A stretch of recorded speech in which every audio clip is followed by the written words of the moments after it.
पुराणों तथा ग्रंथों में भी बताया गया है कि एकादशी का व्रत कितना महत्वपूर्ण होता है। अब जबकि अपरा एकादशी का व्रत आ गया है, यानी 23 मई दिन शुक्रवार कल के दिन अपरा एकादशी का व्रत रखा जाएगा। यह जो व्रत है यह अत्यंत महत्वपूर्ण व्रत है। इस व्रत के प्रभाव से प्रेत और पिशाच योनि से मुक्ति मिलती है। इस बार अपरा एकादशी व्रत पर 4 शुभ योग बन रहे हैं। इस व्रत को करने से प्रेत और पिशाच योनि से मुक्ति मिलती है। आइए मैं आपको विस्तार पूर्वक बताती हूँ कि मुहूर्त कब रहेगा पूजा का, पारण का समय कब रहेगा तथा एकादशी का व्रत जो अपरा एकादशी का व्रत है वह किस तरीके से किया जाएगा 2025 में। इस साल अपरा एकादशी का व्रत 23 मई दिन शुक्रवार को है। इस दिन 4 शुभ योगों का निर्माण हो रहा है। एकादशी के दिन सर्वार्थ सिद्धि योग जो कि अत्यंत महत्वपूर्ण योग होता है, जो कि हर एक व्यक्ति को, प्राणी को, स्त्री पुरुष जो भी हो उनको यह व्रत करके सर्वार्थ सिद्धि योग अवश्य प्राप्त करना चाहिए। दूसरा योग बन रहा है अमृत सिद्धि योग का, तीसरा योग बन रहा है प्रीति योग और चौथा बन रहा है आयुष्मान योग। बनने के लिए आपको यह व्रत अवश्य करना चाहिए। प्रीति योग में अपरा एकादशी की पूजा की जाती है और कथा भी अवश्य सुननी चाहिए। किसी भी एकादशी का आप व्रत रख रहे हो, कथा अवश्य सुननी चाहिए। जो व्यक्ति अपरा एकादशी का व्रत रखता है उसे मोक्ष की प्राप्ति होती है। उसके ऊपर भगवान विष्णु की कृपा अपरंपार होती है। भगवान विष्णु की कृपा के साथ साथ माता लक्ष्मी की भी उस पर कृपा बनी रहती है। उसे प्रेत पिशाच योनियों में नहीं जाना पड़ता जो भी व्यक्ति अपरा एकादशी का व्रत करता है, और न ही ब्रह्म हत्या का पाप उसे लग सकता है।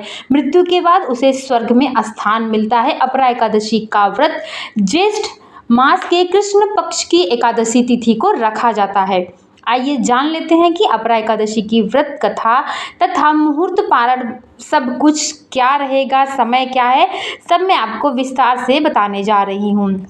अपरा एकादशी का व्रत 2025 में 23 मई दिन शुक्रवार को पड़ रहा है। जो लोग अपरा एकादशी का व्रत रखेंगे वे विष्णु पूजन के साथ अपरा एकादशी का व्रत करेंगे, धारण करेंगे, माता लक्ष्मी का पूजा करेंगे तथा व्रत कथा अवश्य सुनेंगे, क्योंकि कथा सुनना अत्यंत महत्वपूर्ण है। जो भगवान श्री कृष्ण ने धर्मराज युधिष्ठिर को सुनाई थी वही कथा आपको अवश्य सुनना चाहिए। एकादशी के दिन जो भी एकादशी का व्रत होता है उस दिन पूजन पाठ इत्यादि सब कुछ कर धर के सुबह प्रातःकाल स्नान आदि के बाद आपको अपने मंदिर को पहले से साफ सुथरा स्वच्छ कर लेना चाहिए, या फिर आप उस दिन भी कर सकते हैं या फिर एक दिन आप पहले कर सकते हैं। इस तरीके से आपको अपने मंदिर की साफ सफाई करने के बाद खुद को साफ सुथरा बना लेना चाहिए और भगवान विष्णु का पूजन करना चाहिए माता लक्ष्मी के साथ। अपरा एकादशी के दिन जो व्यक्ति पूजन पाठ करता है उसे प्रेत योनि से मुक्ति मिल जाती है। ऐसा हमारे ग्रंथों पुराणों में भी लिखा हुआ है तथा विष्णु पुराण में यह साफ साफ लिखा हुआ है कि अपरा एकादशी का व्रत कितना जरूरी है। एक व्यक्ति को रखने के लिए अवश्य रखना चाहिए उसे अपरा एकादशी का व्रत। कहीं कहीं अपरा एकादशी का व्रत कहा जाता है तो वहीं पे कहीं कहीं अचला एकादशी के नाम से भी इस व्रत को जाना जाता है। अपरा एकादशी का व्रत साल की सभी प्रमुख एकादशियों में से एक माना जाता है। अपरा एकादशी भगवान विष्णु को अर्पित है। यह श्रेष्ठ माह के शुक्ल पक्ष की 11वें तिथि को मनाई जाती है। भक्त इस दिन व्रत रखते हैं। माना जाता है कि इस व्रत से मोक्ष की प्राप्ति होती है। भगवान कृष्ण ने स्वयं अपरा एकादशी के व्रत के महत्व के बारे में बताया है। ब्राह्मण पुराण के अनुसार अपरा एकादशी को मोक्ष का द्वार माना जाता है। भगवान कृष्ण ने भी इस व्रत के बारे में कहा कि जो कोई भी व्यक्ति और ईमानदारी भक्ति के साथ यह व्रत रखेगा वह सभी पापों से मुक्त हो जाएगा और मोक्ष को प्राप्त करेगा। अपरा शब्द का अर्थ होता है असीम, इसलिए इस व्रत को रखने के अनेक फायदे हैं, असीम फायदे हैं। आइए जान लेते हैं एकादशी अपरा एकादशी का मुहूर्त क्या रहेगा, पूजा इत्यादि का पारण विधि क्या रहेगी, पारण कब करना है। वैदिक पंचांग के अनुसार अपरा एकादशी 30 मई 2025 को मनाई जाएगी।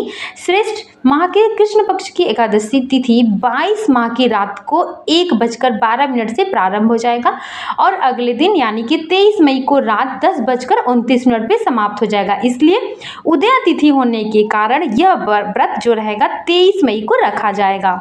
अगले दिन 24 मई को व्रत का पारण किया जाएगा। उदया तिथि के अनुसार जिस दिन सूर्योदय के वक्त जो तिथि होती है उसी दिन तिथि का मान होता है, इसलिए अपरा एकादशी का व्रत 23 मई को रखा जाएगा और पारण की प्रक्रिया 24 मई को संपन्न की जाएगी। बहुत ही जल्द अपरा एकादशी की व्रत कथा लेकर के मैं उपस्थित होने वाली हूँ। तब तक के लिए नमस्कार, जय माता दी।